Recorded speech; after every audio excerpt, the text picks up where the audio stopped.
ক্যালভিনের সূত্রের সম্পর্কিত সমাধান একটি ম্যাথ নিয়ে বইয়ের TD1 বইয়ের 1 নম্বর উদাহরণ নিয়ে। এখানে দেওয়া আছে একটি 3 ফেজ ওভারহেড লাইনের প্রতি কিলোমিটারের প্রাথমিক খরচ 200 টাকা। হচ্ছে বর্গ সেন্টিমিটার লাইনের তারের প্রস্থচ্ছেদ। হচ্ছে তারের প্রস্থচ্ছেদ। লাইনে বার্ষিক সুদ ও অবশ্যই 10%। প্রতি ইউনিটের এনার্জির দাম দেওয়া হচ্ছে 5 টাকা ধরে।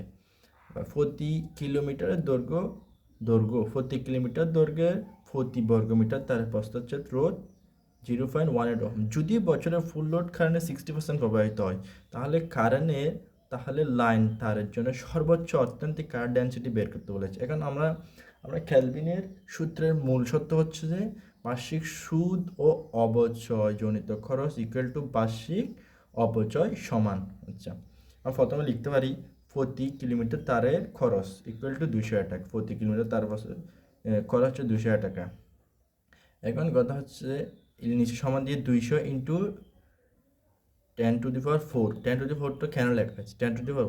এখানে ইউনিটগুলো দেওয়া আছে সবগুলো বর্গমিটারে, এটা কিন্তু বর্গ সেন্টিমিটার, তাই এই প্রস্থচ্ছেদটা বর্গ সেন্টিমিটার থেকে বর্গমিটারে কনভার্ট করার জন্য 10⁴ দিয়ে গুণ করা হয়েছে লিখছি। এরপরে প্রতি কিলোমিটার তারের বার্ষিক সুদ ও অবচয় খরচ ইকুয়াল টু 200 ইন্টু 10⁴ ইন্টু 10%। 10%টা পাওয়া হয়েছে, এখানে দেওয়া আছে লাইনের বার্ষিক সুদ ও অবচয় 10%। এই 10% এটা করলে আসে 2 ইন্টু 10⁵ টাকা। এখন এরপর এটা বের হয়েছে তার সুদ ও অবচয়জনিত খরচ। এখন বের করতে হবে বার্ষিক অপচয়জনিত খরচ।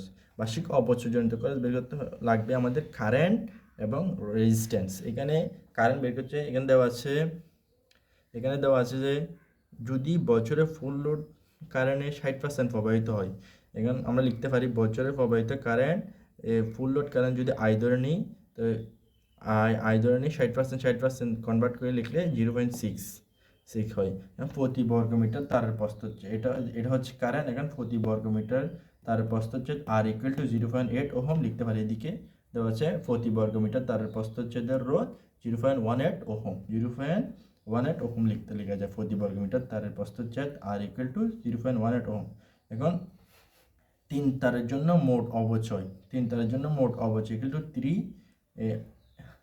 আমরা জানি পাওয়ার অপচয়ের সূত্র হচ্ছে I²R। এখানে 3 তারের জন্য শুধু 3 লিখছি।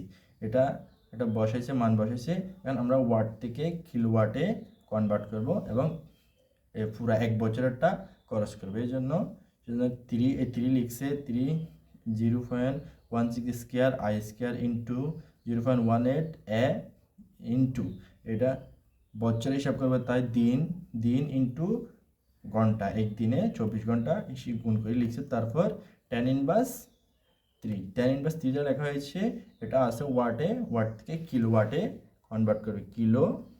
কিলোওয়াট আওয়ার কনভার্ট করব, তাই এটা করলে আসে 1.703 I²।